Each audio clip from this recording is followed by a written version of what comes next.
My name is Justine. My name is Jimmy Hagerman. Felony charges is at least a dozen. My name is Katie Goodrich, and I'm an alcoholic. My name is Donovan. I'm an addict. I'm Grace. I'm an alcoholic and an addict. There's no mystery that there's a battle, a war, a crisis going on in this country revolving around addiction. Desperate time of opioid crisis, of addiction running rampant through our country. The war on drugs is a battle for the soul of the nation. If you keep chasing these things, you'll always be empty, you'll always be thirsty, but if you drink of me, you'll never thirst again. And at that moment, I didn't know that. I actually started out as Drunk Church, and it was in a treatment center. Recovery Church is a unique ministry. We focus on reaching those who are early in their journey of recovery, their journey of sobriety, their journey of faith. My name's Junior, and I've struggled with addiction for over a decade. One day I just got to a point where, I wanted to end my life.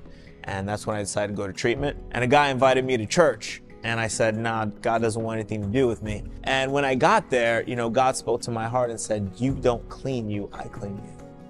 A lot of times we'll have an alcoholic or a drug addict that come into the church and we say, you just need to find Jesus. Don't say you're an alcoholic now because God has redeemed you and you're brand new. Apparently I didn't get a new mind. The Bible says I needed to renew my mind with the washing of the water by the word. People need Jesus, but they also need a path of recovery. And sometimes there are tools and resources and community and language and culture that the recovery community can offer someone. And so when the church says, you know what, we don't fully understand this, but we want to see people well. We want to see them live an abundant life here and now. And yes, we want them to be with Jesus for eternity. And they're willing to step back and say, okay, let me look at this.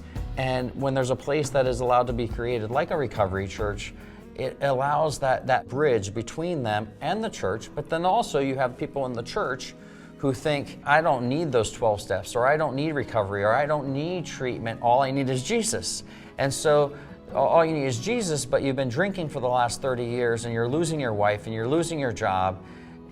Maybe there's something that the people over here in recovery might be able to teach you as well. And so it becomes a bridge from the rooms to the church and from the church to the rooms.